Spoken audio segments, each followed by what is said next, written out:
Bonjour, bonsoir, bonne nuit, je ne sais pas, bienvenue sur Radio Thaïlande. Premier épisode en direct de ma maison de Hue Hin, où j'habite depuis une dizaine de jours.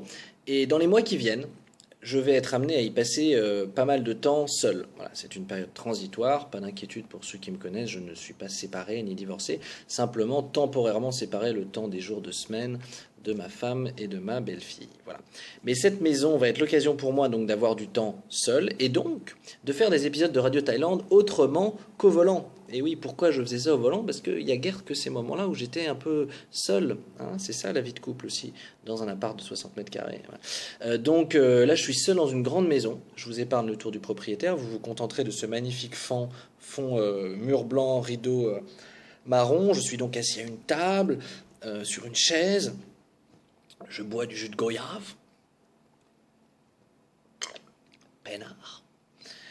Et j'ai sous les yeux tous les textes de slam que je veux, puisque ici se trouve mon ordinateur. Donc on va commencer une parenthèse slam, on ferme une parenthèse politique qui semble-t-il n'a pas fait se lever les foules. On mentionnera tout de même une vidéo à plus de 500 vues, hein, c'est quand même c'est pas rien pour un autodidacte sans parti, sans rien. Hein.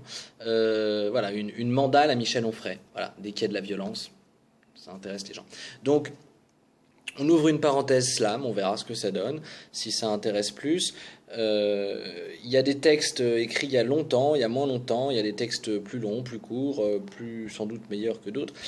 Voilà, j'ai fait un choix ce soir, vous comprendrez sans doute le choix par la première phrase, voilà, du slam, qui fait une bonne transition avec la partie, voilà, la période politique de Radio Thaïlande. Et voilà, c'est un slam assez ancien pour le coup, puisqu'il a été écrit, je voudrais pas dire de bêtises, mais en 2008, a priori, 2007 ou 2008. Ça fait quand même quelques années. Sans transition. À quoi bon faire de la politique? Je prône une éthique sans étiquette, qui hélas ne colle pas avec les esprits étriqués que je combats, mais qui occupent l'espace et dominent la place, car ils possèdent tous les as. Il me manque des repères, une double paire de couilles et j'ai l'algèbre lent, mais j'ai de la suite dans les idées, j'en ai une foule à proposer, je rêve d'un monde haut en couleur, tout en restant carré. Mais suis-je à la hauteur? Parfois la vie me fout la trouille car je ne sens plus son odeur, alors je marsouille à la recherche d'une hypothétique splendeur, mais cette fouille folle et vaine aboutit toujours à une pleine torpeur.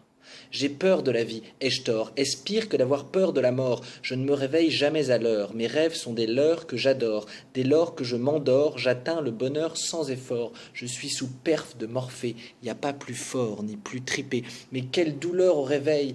Putain de soleil, pourtant que l'aurore est douce, j'aimerais qu'elle me donne un coup de pouce pour épouser les matinées, ma destinée, ma dulcinée.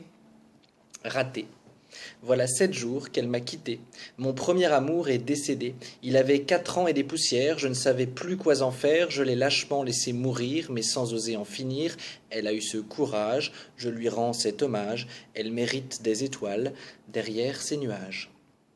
Les dernières braises dans les cendres de nos cœurs se sont éteintes.